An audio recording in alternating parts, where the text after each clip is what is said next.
we're basically students from St. John's, but I don't speak on behalf of St. John's. But this is a pretty interesting question. This is addressed directly to Ms. Hansara and one of the religious, I mean, the philosopher himself, the one that discussed about religion. This is more like political. Why do you think religious countries are poorer and become poorer? And at the same time, the U.S. is quite religious, of which we can see as reflected on the paper bill where in God we trust. And then it's highly developed, and in fact, it's reflected on Bush's doctrine that, you know, might is right, it's God's will to convert all these, you know, other countries who are not democratic. They have to be converted because they're evil regimes. And why God allow this? Do you think God has a favoritism from the religious perspective, and from Ms. Hansara? Do you think there is like a correlation between, you know, Marxist dialectics, why this, you know, there's an even development when in fact there is like abundance of you know, resources around the world? Thank you. Wait, let me understand. You're asking a bunch of atheists to tell you which religion is better? Oh, okay. I guess, you know, no, I don't think God has a plan for one country versus the other. I think a lot of people who have claimed God on their side, and yes, the rulers of this country, it's a very useful. In the book, again, Avakian quotes Napoleon, who makes the point. He says, society, and this is no longer the case, but throughout human history, society is impossible without inequality. Inequality is impossible to justify without a morality that corresponds to it, and such morality will never stick without religion. And so this was articulated from the interests of those who rule and who want to mobilize those who are oppressed and exploited to fight against their interests and for an empire.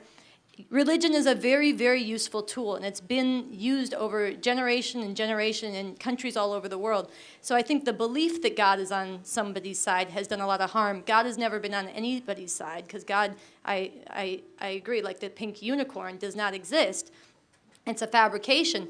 But to understand these things, I also would disagree with, you know, Harris and Hitch and some of the, you know, some of the proponents of atheism these days. You cannot answer and sort these things out just by looking at religion and religious beliefs. You do have to look at the historical development of the world. And imperialism, capitalism emerged in Europe and then in the US, and it developed to imperialism. And part of what that means is that the development of this country in particular is completely bound up with the subjugations and the retardation of the development of other countries, including, first of all, the pillaging of millions of Africans in slaves and bondage into slavery is part of the foundational wealth of this country, the genocide of Native Americans. This is what the foundation and the wealth and the military might and the territorial reach of this country is built upon. And then it's continued, scooping up colonies after World War II. These are real human events that have both led to immense flourishing of resources and wealth in this country, and have both kept people in backwards conditions and increasingly horrific conditions under globalization in huge parts of the world. And it's been compounded, I'm just going to indicate this, and it's gone into further in the book, it's been compounded by the fact that the hand of modernity, this is part of how the Enlightenment divides into two, the hand of modernity has come to large parts of the world bound up with colonialism and oppression, subjugation, and wars. And so there's been a recoiling in the face of that towards fundamentalist religions in oppressed countries. And all of this, I will end with this, all of this is compounded by the fact that a generation ago, people all over the world, millions and millions of people were inspired by revolutionary societies like China under Mao Zedong. It is capitalist now, but this inspired people to change this world, to see that the problems and oppression and degradation of this world could be overcome. And as there has been the so-called death of communism, and slander and abuse has been heaped on this historic experience, a lot of people have given up the dream of revolution, which I think there's a scientific basis for, and that's a bigger discussion, and it has led many people to retreat into religious obscurantism. And so all of these things are playing out. It can't be answered just by belief systems. I've almost forgotten the question.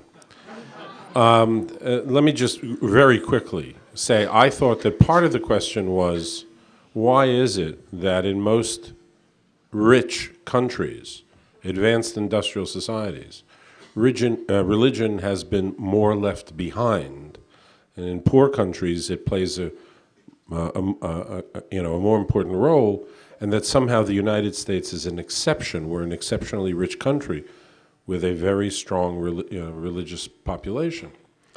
And I would just want to suggest to you all that the reason for this is actually because though we are an extremely wealthy country, the people of the United States suffer far more than the people in those other advanced industrial societies, because part of our success involves the lack of a social safety net, the destruction of unions, on and on and on. Right? People turn to religion for solace. They always have, they always will. Well, I shouldn't say always.